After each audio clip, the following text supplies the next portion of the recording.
చెల్లించుకుంటున్నాం. ఈ ఉదయకాలమున తండ్రి మీ యొక్క మందిరంలో మేము సమకూడి మీ మాటల గురించి తండ్రి ధ్యానించుకోవడానికి, మా ఆత్మీయ జీవితాన్ని తండ్రి బలపరుచుకోవడానికి మీరు ఇచ్చినటువంటి శ్రేష్టమైన సమయాన్ని మీకు వేలాది స్తుతులు స్తోత్రాలు. తండ్రి ఈ యొక్క వర్తమానంలో తండ్రి మా యొక్క హృదయాలను సిద్ధపాటు చేయండి. మా ఆత్మీయ జీవితాన్ని తండ్రి బలపరచండి. జరగబోయే కూడికంతటిని మీ నామానికి మహిమకరంగాను మా ఆత్మీయ జీవితాలు దీవెనకరంగా నడిపించమని మా ప్రభువును మీ ప్రియకుమారుడే యేసుక్రీస్తు వారి నామమున తండ్రి ఆమేన్. క్రీస్తునందు అందరికీ మరొకసారి నా యొక్క శుభాలు తెలియజేస్తూ, యోహాను గారు రాసిన సువార్త 11వ అధ్యాయము మొదటి వచనాన్ని ఒకసారి మనం చూద్దాం. మరియా ఆమె సహోదరి అయిన మార్తాను వారి గ్రామమైన బేతనియాలో లాజరు అన్న ఒక వ్యక్తి రోగి అయిన. ఈ లాజరు ప్రభువునకు అత్తర పూసి తల వెంట్రుకలతో ఆయన పాదములు తూర్చిన మరియకు సహోదరుడు అని. ఇక్కడ ఒక ప్రాంతం కనబడుతుంది, బేతనియా అన్నటువంటి ఒక ప్రాంతం. ఆ ప్రాంతంలో ఒక కుటుంబం ఉంది. ఆ కుటుంబంలో ముగ్గురు వ్యక్తులు మనకి కనబడుతున్నారు. మార్తా, మరియా, లాజరు అన్నటువంటి ముగ్గురు వ్యక్తులు ఆ బేతనియా గ్రామంలో యేసుక్రీస్తు వారితో సాన్నిహిత్యంగా ఉన్నటువంటి కుటుంబం.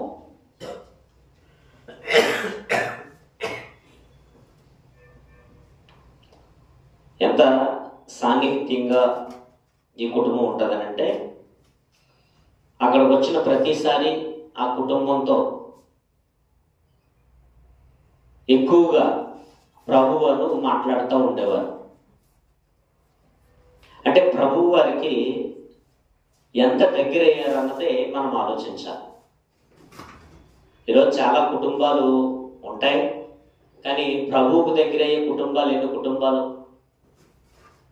ప్రభువుకి దగ్గర అవ్వాలనంటే మనం ఏం చేయాలి? ఈరోజు ప్రపంచంలో లేకపోతే దేశంలో చాలా కుటుంబాలు అన్నవే ఉన్నాయా లేవా? ఏమన్నా కుటుంబాలు ఉన్నాయి కదా, అందరికీ కుటుంబాలు ఉన్నాయి, అందరికీ కుటుంబాలు ఉన్నాయి, ఓకే. కానీ మనం ఆలోచిస్తే ఎన్ని కుటుంబాలు ప్రభువుకు దగ్గరగా ఉంటున్నాయి. కానీ ఆ బేతనియా గ్రామం వెళ్ళిన యేసుక్రీస్తు వారు ఆ కుటుంబంతో ఎక్కువగా అనుబంధం కలిగి ఉన్నట్లుగా మనం చూస్తూ ఉన్నాం. అయితే ప్రభువుతో అనుబంధం కలిగి ఉన్నంత మాత్రాన జీవితంలో ఏమి రావు అని అనుకోకూడదు. మనం గమనించండి, ఈరోజు చాలా మంది మనల్ని కొన్నిసార్లు ఏమైనా ఇబ్బందులు సమస్యలు వచ్చినాయి అనుకోండి, నువ్వు ప్రభువుని నమ్ముకున్నావు కదా, మీకెందుకు కష్టాలు వచ్చినాయి, మీకెందుకు ఇబ్బందులు వచ్చినాయి అనే వాళ్ళు ఉన్నారు లేదా? ఏమండి, మీకు ఇబ్బందులు వచ్చినాయి, కష్టాలు వచ్చినాయి, మాట్లాడితే ప్రార్థన అంటారు, మాట్లాడితే కార్యక్రమాలు అంటారు, మాట్లాడితే బైబిల్ అంటారు. మీరు ఎక్కువగా ప్రార్థనలకు వెళ్తారు కదా, ప్రభువుతో ఉంటారు కదా, మీకెందుకు ఇబ్బందులు అని అడిగేవాళ్ళు ఉంటారు. ఇక్కడ ప్రభువుతో ఉన్నప్పుడు ఇబ్బందులు రావు అని మనం అనుకోకూడదు, కష్టాలు రావు అని మనం అనుకోకూడదు, ఇరుకులు ఉండవు అని మనం అనుకోకూడదు. ఎందుకంటే యేసుక్రీస్తు వారితో బాగా సాన్నిహిత్యం కలిగి ఉన్నటువంటి ఈ కుటుంబంలో ఒక ప్రాబ్లం వచ్చింది. ఏంటి ప్రాబ్లము? లాజరు ఏమయ్యాడట? రోగి అయ్యాడు. రోగి అయిపోయినప్పుడు అయితే ఏం చేస్తున్నారు వీళ్ళు అని అంటే చూద్దాం. 3వ వచనంలో అతని అక్క చెల్లెండ్రు ప్రభువా ఇదిగో నీవు ప్రేమించువాడు రోగి అయి ఉన్నాడని ఆయన యొద్దకు వర్తమానము పంపిరి. జాగ్రత్తగా ఆలోచిద్దాం. ప్రభువుతో ఎక్కువగా సాన్నిధ్యం కలిగిన కుటుంబం, ప్రతిసారి కూడా ప్రార్థనలు లేకపోతే ఆయన మాటలు వినడం, ఆయన చూపించేటువంటి మార్గాన్ని ఇష్టపడుతున్నటువంటి కుటుంబంగా కనబడుతుంది. ఆ కుటుంబంలో ఒక సమస్య రావటం జరిగింది. ఆ సమస్య ఎవరి దగ్గరికి తీసుకొచ్చారు? ఈరోజు మనకి ఏ సమస్య వచ్చినా ఎవరితో చెప్పుకుంటాం? మొట్టమొదట ఏ సమస్య వచ్చినా ముందు ఎవరి దగ్గరికి వెళ్తాం మనం? అది ఆరోగ్యపరంగా కావచ్చు, కుటుంబ పరంగా కావచ్చు, లేకపోతే సామాజికంగా ఎదుర్కొనే సమస్యలు కావచ్చు, సంఘపరంగా ఏదైనా సమస్యలు కావచ్చు. ఈ సమస్యలు ఏ సమస్య వచ్చినా మనకి ఏ సమస్య వచ్చినా ఎవరితో చెప్పుకుంటాం?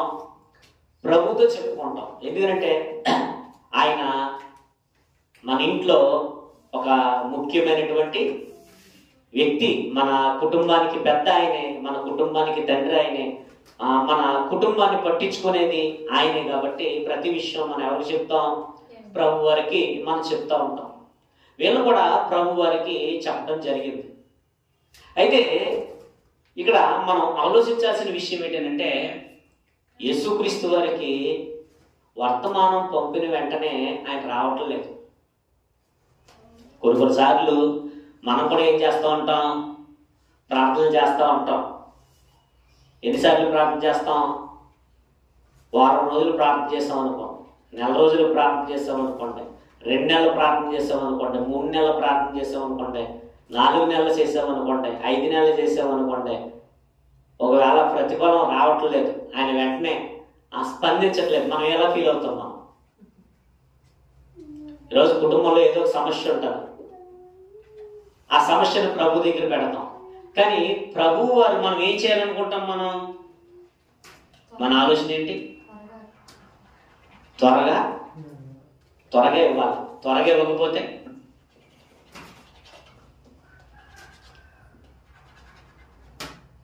ఒకవేళ మనకు త్వరగా ఆయన ఆన్సర్ ఇవ్వకపోతే మనం ఏం చేస్తాం?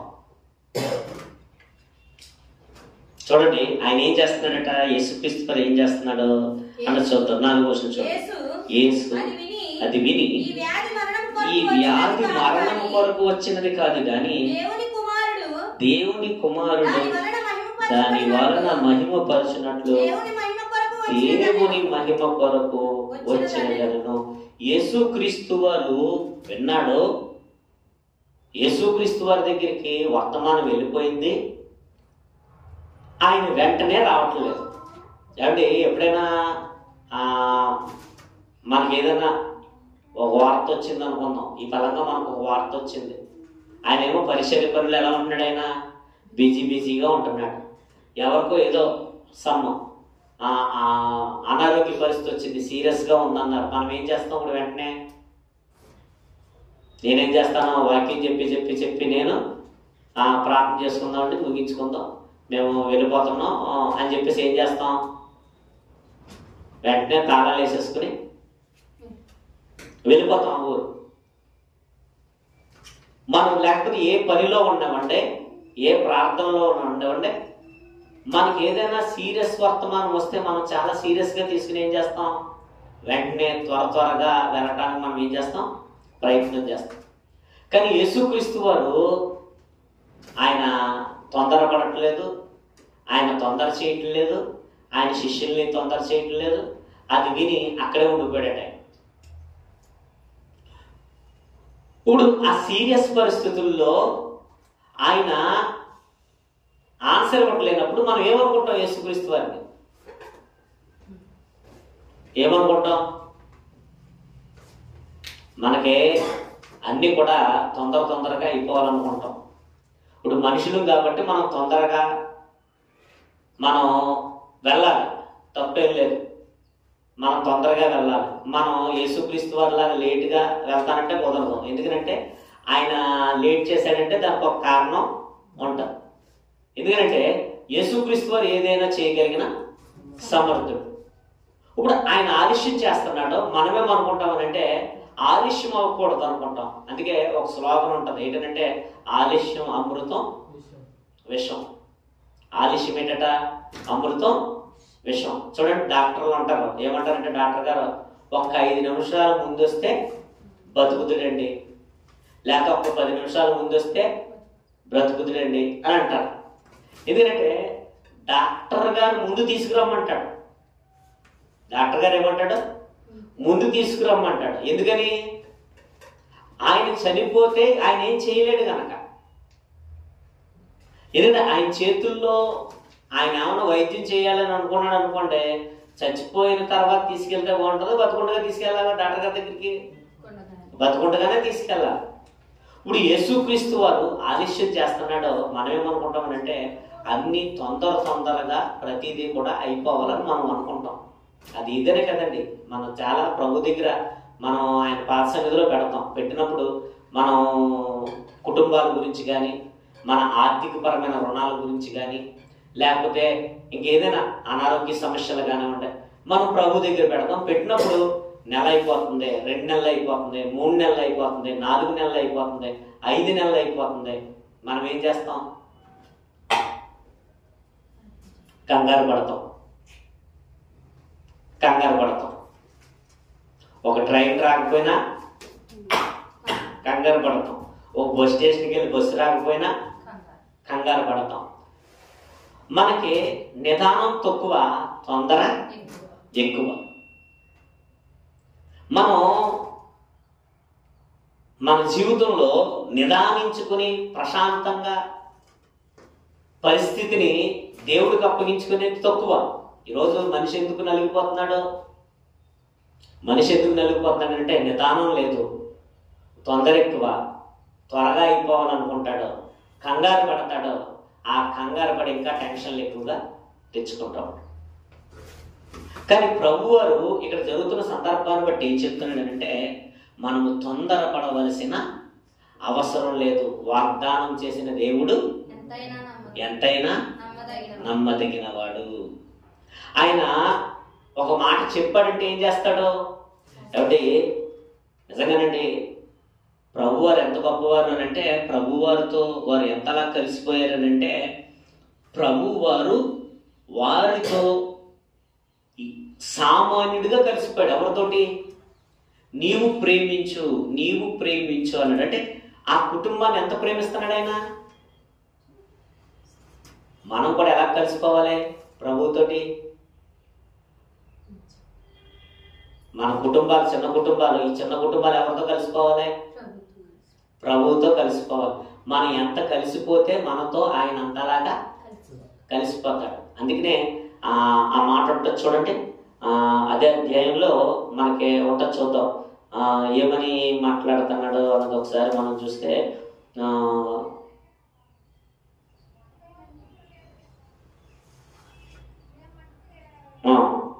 5 నుంచి చూద్దాం ఒకసారి. యేసు మార్తను ఆమె సహోదరి లాజరును ఏం చేశాడట? ప్రేమించాడు. ఆ కుటుంబంలో ఉన్నటువంటి 3 వ్యక్తుల్ని ఏం చేశాడట ఆయన? అంటే మనం కొద్దిగా ప్రేమిస్తే, మనం కొద్దిగానే ప్రేమిస్తే ఆయన ఎంత ప్రేమిస్తాడో. ఒకవేళ మనం కొంచెం ప్రేమ చూపించినా ఆయన ఇంకా అధికమైన ప్రేమను చూపిస్తూ ఉంటాడు. ఆ కుటుంబం చూపించినటువంటి ప్రేమను బట్టి ఇంకా తన ప్రేమను ఎక్కువగా వ్యక్తం చేసినట్లుగా కనపడుతుంది. అంటే ఎంత ఆప్యాయంగా మాట్లాడి ఉంటాడు కదా. నిజంగానండి ప్రభు వారు పక్కన కూర్చుని, మన పక్కన కూర్చుని అమ్మ బాగున్నావా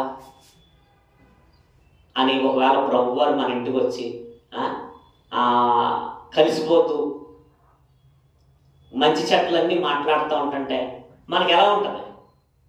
ఆ ఫీలింగ్ ఎలా ఉంటుంది?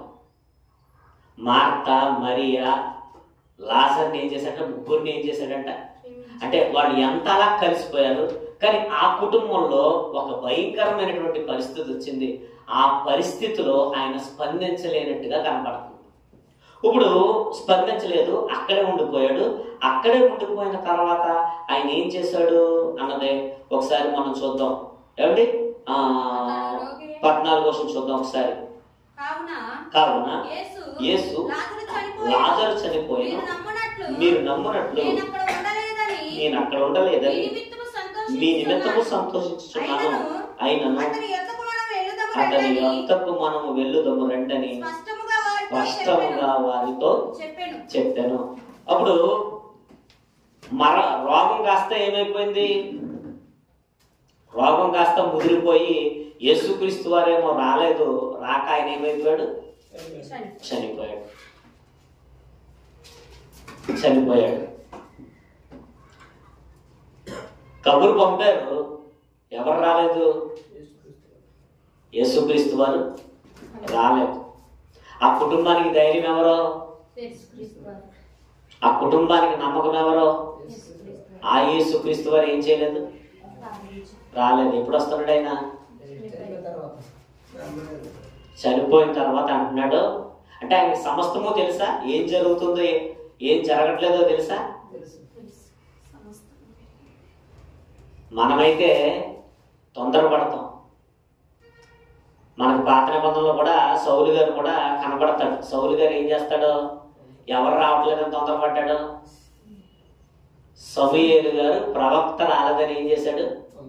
తొందరపడ్డా లేదా? తొందరపడి బలి ఎవరు ఇవ్వటానికి సాహసించారు? సౌలే తొందరపడి బలి ఇవ్వటానికి సాహసించాడు. కానీ మనం ఎందుకు విషయాలు మనం నేర్చుకోవాలంటే, మనం తొందరపడటం వల్ల, మనం కంగారు పడటం వల్ల మన యొక్క అవిశ్వాసం ఏమవుతుంది? అవిశ్వాసం బయటపడుతుంది. కొన్నిసార్లు మనకు విశ్వాసానికి ఏం జరుగుతూ ఉంటది? పరీక్ష జరుగుతూ ఉంటది. అక్కడ మరణం ఎందుకు వచ్చిందంటే, యేసుక్రీస్తు వారు కొన్నిసార్లు ఆ కష్టాల ద్వారా కూడా ఏమవుతాడంటే మహిమ పొందుతాడు.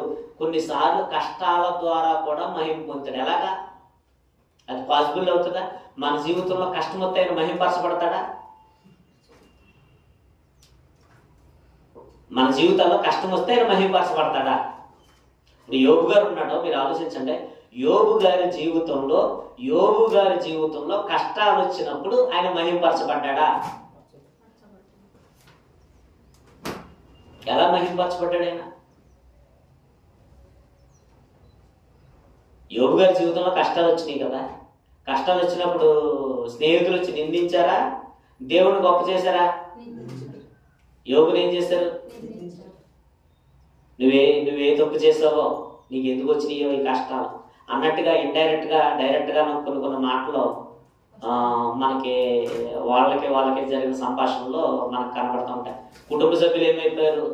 దూరం అయిపోయారు. భార్య ఏమందే? నీ దేవుణ్ణి దూషించి మరణం కమ్మను. నువ్వు యథార్థతను వదలవా? నీ దేవుణ్ణి దూషించి ఏం చేయమందే? ఇప్పుడు కష్టాలు వచ్చినప్పుడు కష్టాల ద్వారా మహింపరచబడతాడా దేవుడు? దేవుడు ఏం చేసినా ఆయనకు ఒక లెక్క ఉండదు. కనుక మన జీవితం వెళ్తున్న జీవితాన్ని అలా మనం గమనిస్తూ ఉండాలి. దేవుడు మన జీవితంలో ఏ కార్యం చేయబోతున్నాడా అనేది మనం గమనిస్తూ ఆయనకి మన జీవితాన్ని ఏం చేసుకోవాలి? మనం అప్పగించుకొని అలా వెళ్తున్నప్పుడు ఏం జరుగుతుందో నిదానిస్తూ ఉన్నప్పుడు మన జీవితంలో ఆయన ఒక కార్యం కొరకు ఆయన ఒక ప్రణాళిక కలిగి ఉన్నాడు.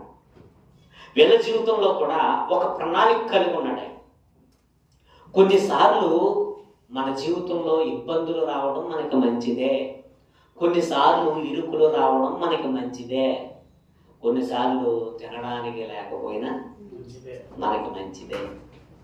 అదేంటి అంటే మంచిదే. ఆ కరువులో నుండే సమృద్ధిలోనికి నడిపించవచ్చు. ఆ ఇరుకులో నుండే విశాలతలోనికి నడిపించవచ్చు. ఆయన శక్తి సామర్థ్యాలు ఏంటో, ఆయన కార్యం ఏంటో మనకు అర్థం కావటానికి కొన్నిసార్లు దేవుడు మనల్ని నడిపిస్తూ ఉంటాడు. మీకు అర్థమవుతుందా చెప్పే విషయాలు? దేవుణ్ణి నమ్ముకున్న వారికి కష్టాలు రావు అని అనుకోకూడదు. కానీ కొంతమంది ఏం చేస్తున్నారు ఈరోజు, మీకు ఏ కష్టాలు ఉండవన్నట్టు. అంటే మన ఈ మధ్యలో ఒక చూసారండి, ఇంటర్వ్యూ చూశాను. మీరు ప్రభువుని నమ్ముకున్నారు కదా, మందులు వేసుకోకుండా బోధ చేస్తున్నారు. తప్ప కదా అది? ప్రభువుని నమ్ముకున్నప్పుడు మందులు వేసుకోవాలి వద్దా? మందులు వేసుకోవద్దు అంటారేంటండి? ప్రభువుని నమ్ముకుంటే మందులు వేసుకోవద్దని ప్రభు చెప్పాడా? ఎంత తప్పండి. ఇప్పుడు కొన్ని అవకాశాలు ఉండవు మనకి. పర్లేదు, సౌండ్ వచ్చినా ఇబ్బంది లేదు. కొన్నిసార్లు మనకు అవకాశాలు ఉండవు. కొన్నిసార్లు మనకి అవకాశాలు ఉండవు. అవకాశం లేనప్పుడు మనం ఎవరిని ప్రార్థించాలి అంటే, మన మధ్యలో మీకు చెప్పానో లేదో తెలియదు కానీ, నేను ఒక ఏజెన్సీ ప్రాంతానికి వెళ్ళినప్పుడు వాళ్ళకి సరైన బట్ట ఉండదు, తినడానికి తిండి ఉండదు. ఇంకో విషయం ఏంటంటే ట్యాబ్లెట్స్ కూడా ఉండవు. మేము ఒక ప్రాంతానికి వెళ్ళినప్పుడు సువార్త చేస్తున్నప్పుడు ఆ బాబు ఒళ్ళు బాగా వేడిగా ఉంది, చాలా వేడిగా ఉంది. నాకు ఐడియా లేదు, ఆ బాబుకి ఏమైనా ట్యాబ్లెట్లు వేసారా అని అడిగాను. ప్రార్థన చేయమని తీసుకొచ్చింది. ఓకే రైట్, ట్యాబ్లెట్లు ఏమన్నా వేసారా అని అడిగాను. ట్యాబ్లెట్లు వేసారని అడిగితే ట్యాబ్లెట్లు దొరకవు అన్నారు. అక్కడ ట్యాబ్లెట్లు ఉండవు, మనకులాగా ఇన్ని సదుపాయాలు ఉండవు. ప్రార్థన చేయమని అడిగారు, ప్రార్థన చేశాను. ప్రార్థన చేసిన తర్వాత మరలా తర్వాత రోజు కనుక్కున్నాను ఎలా ఉంది అని చెప్పేసేసి. బాబుకి బాగానే ఉందండి అన్నారు. దేవుడు అవకాశం లేని చోట్ల మనం ఏం చేయొచ్చు? కొన్ని సందర్భాల్లో అవకాశాలు ఉండవు. అలాంటి టైంలో మనం ఏం చేయొచ్చు? అవకాశం ఉన్నా అవకాశం లేకపోయినా దేవుణ్ణి మనం ఏం చేయాలి? ప్రార్థించమని మనం అడగాలి, ప్రార్థన చెయ్యాలి మనం. కానీ కొన్నిసార్లు మనం మూఢభక్తి అన్నది మనం ఏం చేయకూడదు, ప్రదర్శించకూడదు. కొన్నిసార్లు మన జీవితాల్లో ఇరుకులు రావచ్చు, ఇబ్బందులు రావచ్చు. రావని మనం అనుకోకూడదు. ప్రభువుని నమ్మితే ఇబ్బందులు రావు, ఇరుకులు రావు అన్నదే తప్పుడు బోధ. కానీ దేవుడు ఆ ఇరుకుల్లోనూ ఇబ్బందుల్లోనూ ఆయన సహాయం చేస్తాడన్నదే సత్యమైన బోధ. కనుక మన జీవితంలో జరిగే కార్యాలు ఏవైతే ఉన్నాయో ఆ కార్యాలను మనం నిదానంగా ఏం చేయాలి? చూస్తూ ఉండాలి. చూడండి, యోబు గారి జీవితంలో కష్టాలు వచ్చినాయి, ఇబ్బందులు వచ్చాయి, ఇరుకులు వచ్చాయి. ఏమండి, ఆ కుటుంబంలో కొంతమంది కాలం చేసి వెళ్ళిపోయారు. మరలా దేవుడు ఏం చేశాడు? కొంతకాలానికి మరలా దేవుడు యోబుని ఏం చేశాడు? ఎందుకంటే యోబు భక్తి జీవితం బయటపడాలి. యోబు ఎంత విశ్వాసం కలిగి ఉన్నాడో ఈ ప్రపంచానికి తెలియజేయాలనుకున్నాడు దేవుడు. నీకు అర్థమవుతుందా? యోబు విశ్వాసం ఎవరికి తెలియాలనుకున్నాడు? ప్రజలందరికీ తెలియాలి. యోబు గారి విశ్వాసం ప్రజలందరికీ తెలియాలి. ఈరోజు ప్రపంచం అంతా మాట్లాడుకునేలా చేశాడా లేదా దేవుడు?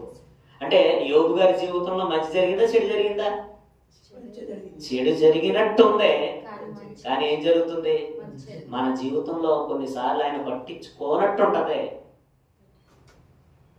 యోబు గారు కూడా బాధపడ్డాడు కదా ఆ సందర్భాలను చూసి. కొన్నిసార్లు మన జీవితంలో పట్టించుకోవట్లేదేమో. మీరేమో ప్రార్థన చేస్తున్నారా? ఏంటి చేస్తున్నారా?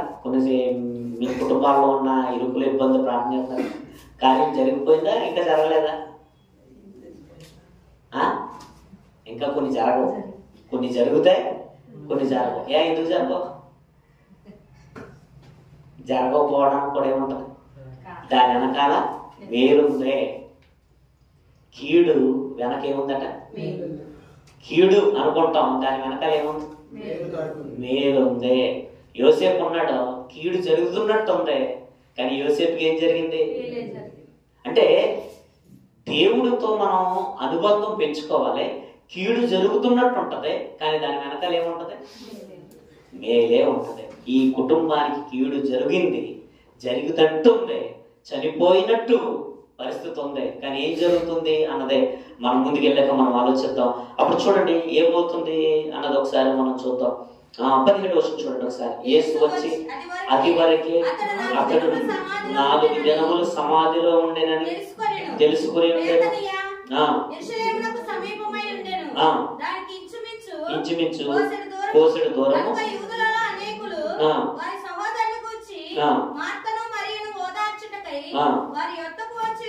వచ్చి ఉండి విని వెళ్ళను గాని మరియ ఇంటిలో కూర్చుండెను. మార్త యేసుతో, ప్రభువా నీవు ఇక్కడ ఉండి ఎడల నా సహోదరుడు చావకుండును. వెంటనే తేలిపోయింది ఇవిడ. మనకులా తొందర ఎక్కువ, వెంటనే తేలిపోతాం. మనం చిన్నపిల్లల మనం అలుగుతూ ఉంటాం దేవుడి దగ్గర. వెంటనే తేలిపోయింది. ప్రభు వచ్చింది హృదయంలో. ప్రభు ఎప్పుడు వస్తాడా, ప్రభు ఎప్పుడు వస్తాడా, ప్రభు ఎప్పుడు వస్తాడా. ప్రభు కొరకు ఎదురు చూసింది. ఎదురు చూసేసరికి ఈయనేమో రాలేదు. సహోదరుడు ఏమైపోయాడు? చనిపోయాడు.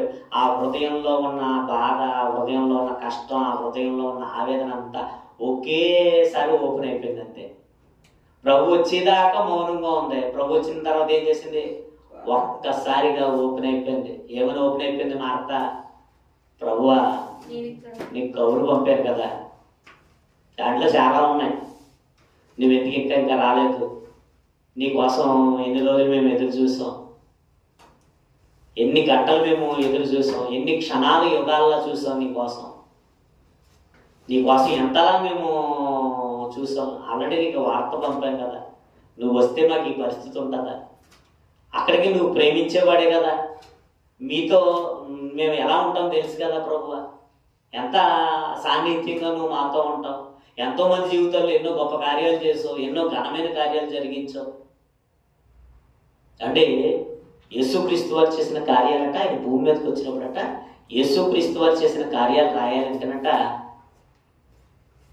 భూలోకమైన యోహాన్ గారు, మనకు తెలుసు కదా, యోహాన్ గారు మాట్లాడుతూ అంటాడు కదా, యేసుక్రీస్తు వారు చేసిన కార్యాలు రాయాలంటే ఏం సరిపోదట అంటే వారు కళ్ళారా ఎన్ని కార్యాలు చూశారు యేసుక్రీస్తు వారు చేస్తున్నప్పుడు, ఎన్ని అద్భుతాలు చూశారు వాళ్ళ కళ్ళ ద్వారా. చూశారు చూడలేదా?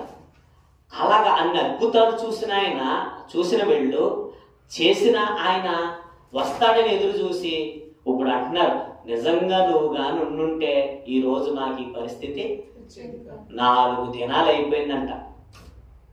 సమాధిలో పెట్టి ఎంతకాలం అయిపోతుంది? 4 రోజులు అయిపోయింది. అంటే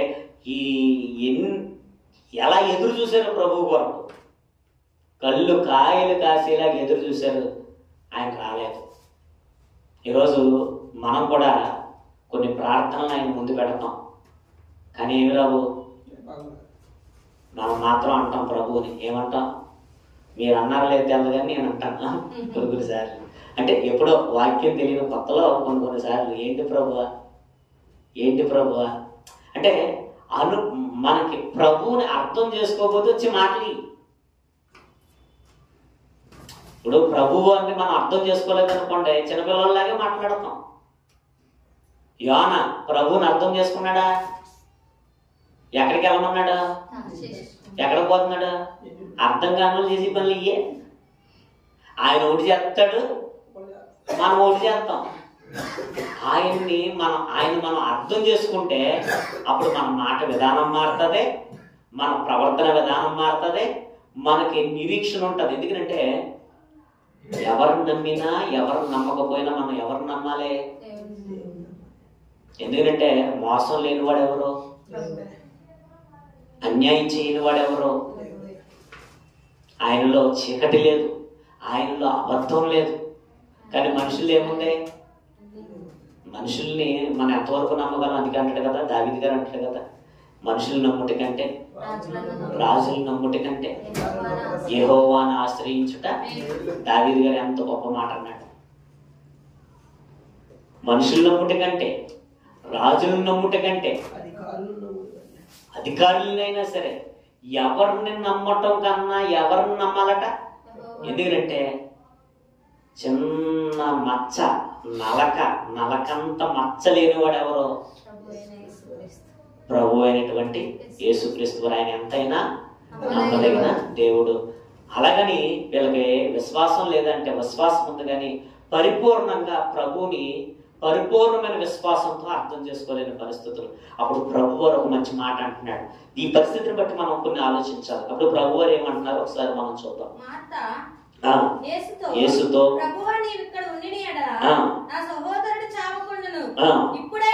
ఇప్పుడైనను నీవు దేవుని ఏమడిగినా దేవుడు నీకు అనుగ్రహించినను. అప్పుడు ఆయన మాట అంటున్నాడు. ఇప్పుడైతే కంగారేముంది? ఆయన ఏమంటున్నాడు? ఆవిడ ఒకటి మాట్లాడుతుంది, ఆయన ఇంకోటి అంటున్నాడు. ఇప్పుడైనా అడుగు, కంగారే ఉంది నీకు? ఇప్పుడైనా అడుగు. ఇప్పుడైనా మించిపోయింది ఏముంది? సాక్షాత్తు ఎవరున్నారు అక్కడ? ఇప్పుడైనా అడుగు, దేవుణ్ణి అడుగు. నీ ముందు ఉన్నది ఎవరు? నీ ముందున్నది దేవుడు. నీ ముందున్నది డాక్టర్ కాదు. డాక్టర్ గారు అయితే ఏమంటాడు?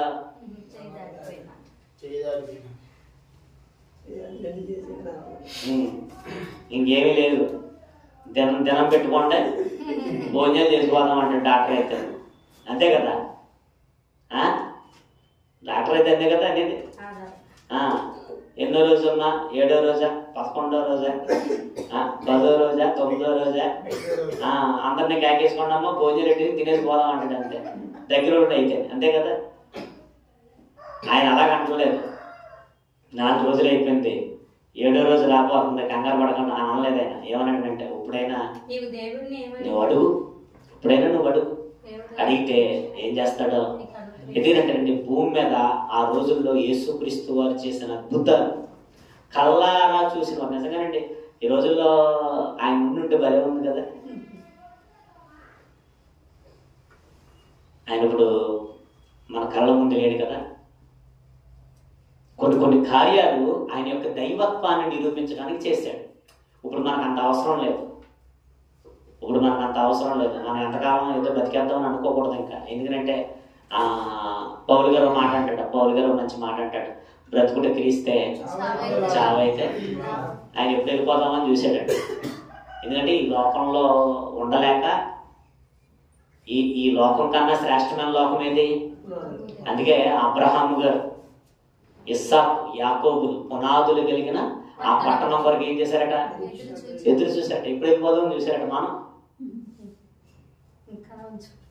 ప్రభు రాత్రి కళ్ళలో కనిపించి, సొలొమోను గారికి కనిపించినట్టు, ఒకవేళ నాకు కనిపించి, ఒకవేళ మీకు కనిపించి, అమ్మా మేరీ రేపు నేను దేవుడు పిలుస్తున్నాడు అమ్మా అనుకో, ఏమంటావు? ప్రభువా తెలవదు ప్రభు, మా ఆయన అమాయకుడు ప్రభు, మా ఆయన కాస్త జ్ఞానం ఇంకా కావాలి ప్రభు, మా పిల్లలకు వచ్చి ఎదగల ప్రభు. మీరే కాదు, నేనేమంటాను? ప్రభు పరిచయం ఉంది ప్రభు, ఇంత ఉంది, ఇవన్నీ ఉన్నాయి. హిజ్కియా ప్రార్థన చేసినట్టు చేస్తాం మనం. అవునే కదా? హిజ్కియా ప్రార్థన చేసినట్టు హిజ్కియా గోడ తట్టు తిరిగి ఏం చేశాడట? నా ఆయుష్ని ఏం చేయమన్నాడు? మనం అలా అడుగుతాం. ఎందుకంటే మన ఆలోచన విధానం కొంతవరకే పరిమితం. భక్తులు ఎదురు చూశారట. పునాదులు గల పట్టణం వరకు ఏం చేశారట? ఎదురు చూశారు. ఇప్పుడు ఆయన అంటున్నాడు, ఇప్పుడైనా అడుగు అన్నప్పుడు చూడు, అప్పుడు ఆవిడ ఏమంటుంది? మార్త ఆయనతో అంత్య దినమున పునరుద్ధానమందు లేచినని నువ్వు చెప్పిన మాటలు నాకు గుర్తున్నాయి. అంత్య దినాన్ని నేను అందరినీ ఏం చేస్తానన్నావు నువ్వు? నీ మాటలు నాకు బాగా గుర్తున్నాయి. అంత్య దినాలు జరుగుతాయి, అంత్య దినాల్లో నువ్వు వస్తావు, అంత్య దినాల్లో ఏం జరుగుతుంది నువ్వు అన్నావు కదా, అంత్య దినాల్లో లేపుతాను అలాగేనని. ఆ మాటలన్నీ నాకు గుర్తున్నాయి. అప్పుడు కదా జరిగేది, ఇప్పుడు కాదు కదా అంటుంది ఆయన ఏమన్నాడు? ఇప్పుడు అడుగు, నువ్వు దేవుడిని అడుగు. నీ ముందున్నది ఎవరు? నీ ముందున్నది సాక్షాత్తు దేవుడు. అడుగన్నప్పుడు పునరుద్ధానం అంత జరుగుతుంది నాకు తెలిసి అన్నప్పుడు మళ్ళా ఆయన అర్థమయ్యేలా చెప్తా. అంటే ఆయన దైవత్వాన్ని నిరూపించుకుంటున్నాడు. ఆయన మనిషిగా ఉన్నాడు, కానీ ఆయన ఎవరో? దేవుడు అండి. మనకి లేకపోయినానే మనం పట్టుకోలేము. మన దగ్గర ఏముండదు. అందుకే సామెత ఉంటుంది కదా, అన్నీ ఉన్న నాకంట ఏమీ లే నాకేం చేస్తాం. ఏముండదు మన దగ్గర, ఎగిరెగిరి పడతాం అంతే. కానీ దైవత్వంతో నిండిపోయినటువంటి ఆ పరిపూర్ణమైనటువంటి దైవత్వం పరిపూర్ణమైనటువంటి మానవుడిగా కలిసిపోయాడు. ఎంత గొప్ప సంగతి అండి. ఈరోజంటే మనకి ఏమన్నా కలిసి ఉంటే లేనివాడితో ఉండాలంటే నామోసి, కింద కూర్చోవాలంటే మనకు నామోసి, ఎవరింటికి వెళ్ళాలన్నా మనకు నామోసి. కానీ ఆయన దైవత్వంలో ఉన్న ఎవరితో తిరగడానికి ఇష్టపడ్డాడు? నిజంగానండి, ఒంటరి కదండి, ఒక సామాన్యమైన మనిషిలా కలిసిపోయాడంటే దేవుడు చిన్న విషయమా? ఈరోజు ఒక లక్షాధికారి సామాన్యుడితో ఉండగలడా? ఒక కోటీశ్వరుడు సామాన్యుడితో ఉండగలడా? కానీ దేవుడు ఒక సామాన్యమైన మానవులతో కలిసిపోయాడంటే ఎంత విచిత్రం అది. అలా సామాన్యమైన మానవుడిగా ఉన్నాడని లోపు గట్టేస్తారు కొంతమంది, అవునా కదా? నిజంగానండి, చూడండి, అప్పుడు ఆయన మరలా ఒక మాట అంటాడు చూడండి, అందుకు యేసు పునరుద్ధానమును జీవమును నేనే, నా యందు విశ్వాసం ఉంచువాడు అంటాడు. పునరుద్ధానము జీవము నేనే. నీ ముందున్నది ఏంటో నీకు అర్థం కావట్లేదు, నీ ముందున్నది ఎవరో నీకు అర్థం కావట్లేదు. పునరుద్ధానం ఉంది నిమిత్తం కాదు, ఆ పునరుద్ధానం ఆ జీవం ఎవరో నేనే, నీ కళ్ళ ముందు ఉన్నది నేనే, నన్ను అడుగు అన్నాడే. అడిగంటే అప్పుడు మళ్ళీ ఇవ్వటం చూడండి. చూద్దాం 27వ చూడండి. ఆమె, అవును ప్రభువా, నీవు లోకమునకు రావలసిన దేవుని కుమారుడు అయిన క్రీస్తు అని మళ్ళీ ఏమంటుంది ఈవిడ? సరే ప్రభువా, నువ్వు అన్నావు కదా, చెయ్యి, కార్యం చెయ్యి అంటుందా? ఆవిడకి అర్థమైందా, అర్థం కాలేదా? అర్థమయ్యి అర్థం కానట్టుందా? అవిశ్వాసం ఏం చేస్తుందనంటే ఆ మాటల్ని మనకు అర్థం కానివ్వకుండా చేస్తుంది. కొన్నిసార్లు అవిశ్వాసంతో ఉంటే మనకేం అర్థం కాదు, ఆ మాటలు అర్థం కావు. ఎప్పుడైనా మీరు చూడండి, టెన్షన్ పడుతున్నారు అనుకోండి, కొన్ని మీకు అర్థం కావు. అందుకనే దేవుడు మాటలు వింటున్నప్పుడు మనకేముండాలి? నిదానం ఉండాలి. మనం ఏదో ఒత్తిడి పెట్టుకుని ఇక్కడ వినకూడదు, లేకపోతే నిద్రవుతా మనం వినకూడదు. చాలా శ్రద్ధగా వింటే ఆయన మాటలు మనకు అర్థమవుతాయి. అప్పుడు నిజంగా అప్పుడు అర్థమైతే ఆవిడ ఏమందును, నాకు ధైర్యం వచ్చింది బ్రోవా, వీళ్ళందరికి కూడా తెలియాలి. ఇప్పుడు దాకా వీళ్ళు అన్నారు, ఇప్పుడు దాకా వీళ్ళు ఏమన్నారో, ప్రభు వారు రాలేదా? చాలామంది నన్ను అడిగారు, ఇంకా ప్రభు వారు రాలేదా? మీ కుటుంబం అంటే చాలా ఇష్టం కదా, చాలా మందికి కార్యాలు చేశారు కదా, ఎందుకు రాలేదని అడిగారు. వీళ్ళందరికీ తెలియాలి ప్రభు అని అందునేమో అర్థమైతే. అప్పుడు ప్రభు వారు చూడండి ఆయన ఏమంటున్నాడు ఒకసారి చూద్దాం. 29వ వచనానికి వచ్చండి. ఆవిడ ఇల్లు ఏం చేసిందంటే మరియని పిలిచింది. చూడండి, మరియమ్మ గారు వస్తున్నారు. ఆమె విని త్వరగా లేచి ఆయన ఎత్తుకు వచ్చాను. రాక మార్త ఆయన కలుసుకున్న చోటనే ఉండెను కనుక ఇంటిలో మరియతో కూడా ఉండి 32వ వచనానికి వచ్చాను. అంతటా మరియ యేసు ఉన్న చోటికి వచ్చి ఆయన చూచి ఆయన పాదముల మీద పడి, ప్రభువా, నీవు ఇక్కడ ఉండి ఎడలా నా సహోదరుడు. అప్పుడు మరియ గారు కూడా ఏమంటున్నారు, నువ్వు ఇక్కడ ఉంటే సరిపోతుంది ప్రభు. నిజమే, ఆవిడ అన్నమాట వాస్తవమే. అయితే ప్రభు ఒక మెట్టు తీసుకెళ్తాను చూడండి. ఆమె ఏడ్చుటయు ఆమెతో కూడా వచ్చిన యూదులు ఏడ్చుట చూచి కలవరపడి ఆత్మలో ములుగుచు అడుగగా, చూడండి, మరియమ్మ గారు ఏడుస్తున్నారు, అలాగే ఆవిడతో పాటు వచ్చిన వాళ్ళు ఏడుస్తున్నారు. అప్పుడు ఒక మంచి మాట మనకి వినపడుతుందండి, చూద్దాం ఒకసారి. యేసు కన్నీళ్లు విడిచెను కాబట్టి యూదులు అతన్ని ఎలా ప్రేమించునో చూడటని చెప్పుకునేది. ఇప్పుడు ఎవరు కూడా ఏడుస్తున్నారట? ఎవరి కోసం? మనం ఏడిస్తే మనతో పాటు ఎవరు ఏడుస్తారు? మనం సంతోషపడితే మనతో పాటు ఎవరు సంతోషపడతారు? ఈ లోకంలో మనం బాగుంటే వాళ్ళు ఏడుస్తారు, మనం ఏడిస్తే వాళ్ళు నవ్వుతారు. రివర్స్. మీకు అర్థమవుతుందా? మనం బాగున్నాం అనుకోండి, అవతల పక్కడు ఏడుస్తాడు. మనం నవ్వుతున్నాం అనుకోండి, ఏడుస్తాడు. మనం ఏడుతున్నాం అనుకోండి, అయ్యో పాపం అలా జరిగిందా, భలే జరిగిందిలే, భలే జరిగిందిలే. లోకం రివర్స్.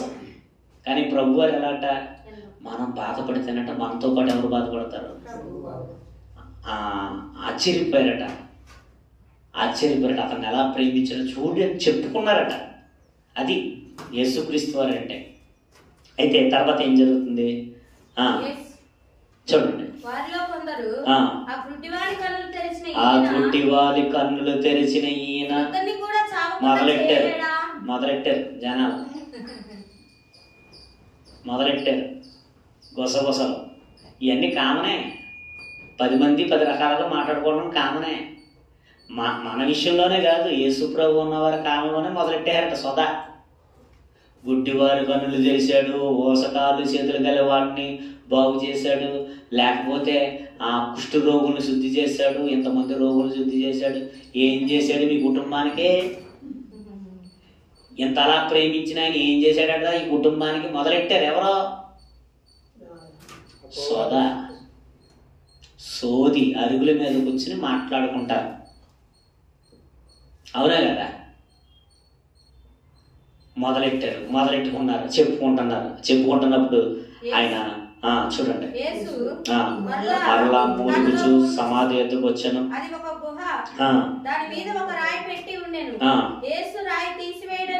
చెప్పగా మళ్ళీ కంగారు వచ్చేసింది ఈవిడ, మార్తమ్మ గారు మళ్ళీ వచ్చేసింది. ఏమంటుంది? కంగారు ఎక్కువ మనకులాగా. ఎవరికే? మనకులాగా కంగారు ఎక్కువ, మనకులాగా తొందర ఎక్కువ. మార్త వచ్చేసేసి ఏమంటుందట, ప్రభువా 4 దినములైంది ప్రభా, ఏం చేస్తున్నావు ప్రభా? ఇప్పుడు దాకా ఎవరు రాలేదు, ఇప్పుడు వచ్చే చేస్తావు నువ్వు. ఇప్పుడు వాసన భరించలేం ప్రభువా, మేమే కాదు ఈ బంధువులు వీళ్ళంతా కూడా వాసన భరించలేరు ప్రభా. ఇప్పుడు తీయమంటావు ఏంటి ప్రభా? అప్పుడు రాకుండాలే, అప్పుడు రావచ్చు కదా, అప్పుడేమో రాలేదు, ఇప్పుడు వచ్చేది తీయమట్లో రాయి తీయమంటున్నావు, వాసన పడుతుంది ప్రభా. ఆయనకి చూడండి, ఆయన ఏమంటున్నాడు చూడండి. అందుకు ప్రభు వారు గద్దిస్తున్నారు. గుర్తెట్టుకోండి, ప్రభు వారు మన అవిశ్వాస జీవితాన్ని ఏం చేస్తున్నాడు? ఈరోజు నువ్వు ప్రార్థించినప్పుడు ఆలస్యమైన కంగారు పడకో, గద్దిస్తున్నాడు. మన విశ్వాస జీవితంలో తొణికిసలాట ఉండకూడదు. మన విశ్వాస జీవితంలో తొందరపాటు ఉండకూడదు. ఆయన కార్యము కొరకు మనం ఏం చేయాలి? ఎదురు చూడాలి. ఎరుకో చుట్టూ ఏం చేశారట? తిరిగారు. ఎన్ని రోజులు తిరిగారా లేదా? తిరిగినప్పుడు ఏం జరిగింది? ఆయన చెప్పింది చేసుకుంటా నిదానంగా పోవడమే. ఆయన మనం చెప్పింది అలా చేసుకుంటూ పోతున్నప్పుడు ఏదో ఒక రోజు ఆయన ఏం చేస్తాడు? కార్యము ఖచ్చితంగా జరిగిస్తాడు. విశ్వాసంతో మనం నిలబడాలి. మనం ఏం చేయాలమ్మా? విశ్వాసంతో మనం నిలబడాలి. విశ్వాసం గొప్ప కార్యాలు జరిగిస్తుంది. అది ఏదైనా సరే తొందరపడకండి, కంగారు పడకండి. అది మీరైనా కావచ్చు, నేనైనా కావచ్చు, తొందరపడకూడదు. చూడండి, అప్పుడు ఆయన గద్దిస్తున్నాడు. నీవు నమ్మిన ఎడల దేవుని మహిమను చూతువని. ఏం మాట్లాడుతున్నావు మార్తా? ఏం మాట్లాడుతున్నావు? ఏం చెప్పాను నీకు? నేనేం చెప్పాను నీకు? కార్యం జరిగిద్దని చెప్పానా చెప్పలేదా? చెప్పాను కదా. మళ్ళీ మధ్యలో వచ్చేస్తావు నువ్వు, ఆగు అన్నాడు. కళ్ళు ఎర్ర చేసి ఉంటాడు ఆయన. కళ్ళు అలా చూసి ఎర్ర చేసి నీకేం చెప్పాను అని సింపుల్గా చెప్పలేదైనా. నేనేం చెప్పాను అనలేదైనా. ఏం చెప్పాను నీకు? మన భాషలో చెప్పాలంటే ఎందుకు కంగారు పడుతున్నావు? ఎందుకు తొందరపడుతున్నావు? కార్యం జరిగిద్దని చెప్పానా? చెప్పాను కాబట్టి జరిగిద్ది, నువ్వు కంగారు పడక అని. ఏం చేశాడు ప్రభు వారు? చూడండి ఏం చేశాడనంటే, రాయి తీయమన్నాడు. తీసిన తర్వాత నీవు నా మనవి వినినందున చెల్లించుచున్నాను. ఎరుగుదును కానీ చుట్టూ నిల్చున్న ఈ జనసమూహము నమ్మునట్లు అలాగ చెప్పి లాజరు బయటికి రమ్మని బిగ్గరగా చెప్పగా చనిపోయిన వాడు కాళ్ళు చేతులు కట్టబడిన వాడే వెలుపలికి వచ్చెను. ఎలా వచ్చేసాడట? లాజరు బయటికి రా అన్నాడు. బిగ్గరగా ఎప్పుడైతే చెప్పాడో, బయటికి రమ్మని చెప్పాడో, ఎలా వచ్చేసాడట? ప్రేత వస్త్రాలతో వచ్చేసాడు. ఒకటి నిజంగా ఈరోజు ప్రభు ఉంటే తీసుకుపోదాం మన తాతల దగ్గరికి, మన అమ్మమ్మల దగ్గరికి తీసుకెళ్ళిపోయి ఏమండి. అయినా దేవుడు ఇది శాశ్వతము కాదన్నాడు కాబట్టి దీని గురించి మనం అంతలా పట్టించుకోవాల్సిన అవసరం లేదు. ప్రభు వారు ఏం చేశాడు? ఆలస్యం చేసిన కార్యము జరిగించాడు. కనుక కంగారు పడకండి, తొందరపడకండి. తొందరపాటు మాటలు మనం ప్రభువుని మనం అనకూడదు. ఆయన మనం బాగా అర్థం చేసుకోవాలి. విన్న వాక్యం నిష్ప్రయోజనం అయిపోకూడదు. దేవుడు గొప్ప కార్యం మా కుటుంబంలో జరిగించాడు అనుంటారు. ప్రభువుని నమ్ముకున్నా కదా నీకేం జరిగింది? ప్రభువుని నమ్ముకున్నా కదా నీకేం జరిగింది? రోగంతో పడి ఉన్నాడు, ఏమన్నా వచ్చాడా? ఏమన్నా కార్యం జరిగిందా అని అనుండొచ్చు చాలామంది. వెయిట్ అండ్ సీ అనాలి అంతే. మనం ఏమనాలి? ఏదైనా అన్నారనుకోండి, వెయిట్ అండ్ సీ అనాలి. గర్భఫలం ఇంకా రావదా అని అన్నారనుకో, వెయిట్ అండ్ సీ అన్నారు. ఇంకేం లేదు, వెయిట్ అండ్ సీ అనాలి. ఉద్యోగం రాలేదంటే వెయిట్ అండ్ సీ అనాలి. వెయిట్ అండ్ సీ అంటే చూస్తూ ఉంటాం. నువ్వు ఇంకా ఏంటి నీ జీవితంలో ఏంటి అలాగేలా అన్నారు, వెయిట్ అండ్ సీ అంటారు. ఇంకేం లేదు అంటే ఏంటి? ఆగి చూడు, వెయిట్ చేయి, చూడు. మా ప్రభువు వారు మా జీవితంలో మాకు కీడైన మేలుగా మార్చగలడు. అంటే ఈ ధైర్యం నిజంగానండి ఎంత గొప్ప ధైర్యం చెప్పండి. అందుకేనండి మనకేముండవు, బీపీలు ఉండవు, షుగర్లు ఉండవు. కానీ మిగిలినోళ్ళకి ఏముంటాయి? ప్రభువుని మనస్ఫూర్తి చచ్చిపోచ్చి నువ్వు ప్రభువుని విశ్వసించకపోయినా ఏముంటుంది? నీకు తిరగడమే. ఇంకా హాస్పిటల్ చుట్టూ నీకు టెన్షన్ ఎక్కువ. మరి ఆ టెన్షన్లో నువ్వు ఏదో తెచ్చుకుంటావు అంతే. టెన్షన్లో ఏదో తెచ్చుకోవడమే. ఇంకా నువ్వు ఒక మానసిక రోగి అయిపోతావు. నీకు ఎన్ని మందులు వేసినా నీకు తక్కువ. కానీ విశ్వాసం మనకి బలాన్ని ఇస్తుంది. విశ్వాసం మనకి కార్యం జరిగిస్తుంది. విశ్వాసం ఏమండి మనల్ని మేలుకరమైన మార్గంలోనికి మనల్ని నడిపిస్తుంది. దేవుడు గొప్ప కార్యం చేశాడు. చేసినప్పుడు ఏం జరిగింది? 45వ వచనం. కాబట్టి మరి యొద్దకు వచ్చి ఆయన చేసిన కార్యములలో చూసిన యూదులలో అనేకులు ఆయన యందు విశ్వాసముంచిరి గాని కొందరు పరిచయులు ఎద్దకు వెళ్ళి యేసు చేసిన కార్యములు వారితో చెప్పారు. అంటే ఏం జరిగిందంటే అప్పుడు అది ఆ కీడిని ఎలా మార్చేశాడు? ఒక మరణం అనేక మందికి కనువిప్పు కలిగించేలాగా అనేక మంది యూదులను తన వైపుకు తిప్పుకోవడానికి ఏం చేశాడు? కొన్నిసార్లు కష్టాలు, ఇరుకులు, ఇబ్బందులు దేవుడి నామ ఘనత కొరకే. షడ్రక్, మేషక్, అబేద్నెగోల్ని ఎక్కడ పడేమన్నారు? అగ్నిగుండంలో పడేమన్నారు. ఏటిరా ప్రభువుని నమ్ముకున్నారు, ఎందుకు అగ్నిగుండంలో పోతున్నారా మీరు అని ఉంటారు ఆ రోజు. కానీ రాజ్యాలను కదిలించేసిన విశ్వాసం ఎవరిదే? షడ్రక్, మేషక్, అబేద్నెగోలది. దానియేలు విశ్వాసం రాజులను కదిలించింది. షడ్రక్, మేషక్, అబేద్నెగోల విశ్వాసం ఎవరిని కదిలించింది? రాజులను కదిలించింది, రాజ్యాలను కదిలించింది. మన విశ్వాసం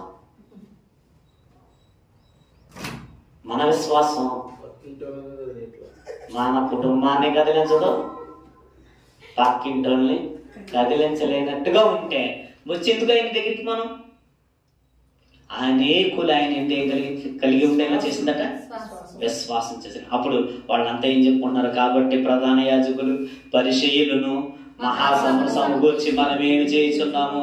ఈ మనుష్యుడు అనేకమైన సూచక్రియలు చేస్తున్నాడే.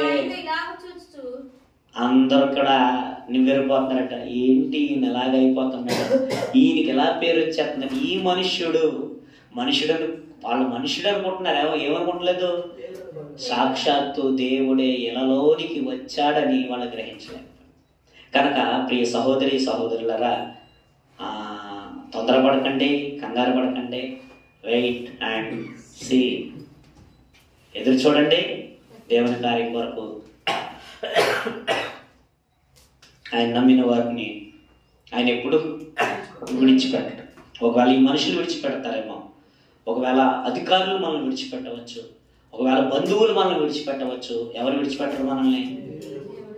వాగ్దానం చేసిన వాడు ఎంతైనా నమ్మదగినవాడు. కనుక ఆయన యందు మనం అంత విశ్వాసం కలిగి ఉండాలని నా మాటలు ముగిస్తున్నాను. తల వంచండి, ప్రార్థన చేసుకుందాం. మహాపరిషుడ, మహోన్నతుడ, మహాగరుడ, మా ప్రియపరలోక తండ్రి, ప్రేమగలిగిన దేవ, దయగలిగిన దేవ, మీకు వేలాది స్తుతులు స్తోత్రాలు చెల్లించుకుంటున్నాం. ఇప్పటి వరకు తండ్రి, ఇగో తండ్రి, మీ యొక్క మాటలను తండ్రి, కొన్ని విషయాలను తండ్రి మేము ఆలోచించాం తండ్రి. ఆనాడు మార్తా, మరియా, లాజరు వారి యొక్క కుటుంబంలో తండ్రి మీ యొక్క ఆలస్యం ఇగో తండ్రి గొప్ప మేలు కొరకైన తండ్రి ఇప్పటి వరకు మేము విన్నాం.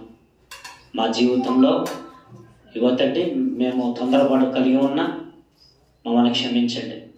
పరిపూర్ణమైన విశ్వాసంతో తండ్రి మిమ్మల్ని వెంబడించే స్థితిని తండ్రి మాకు అనుగ్రహించిన మీ కృపాస్తాలుగా అప్పగించుకుంటూ యేసుక్రీస్తు అనుష్ఠానం తండ్రి, ఆమేన్. ప్రభు బలంలోనికి ఈ పాల్పొందులు పొందుదాం. మన మధ్య చెల్లి మేరీ ప్రభు బలని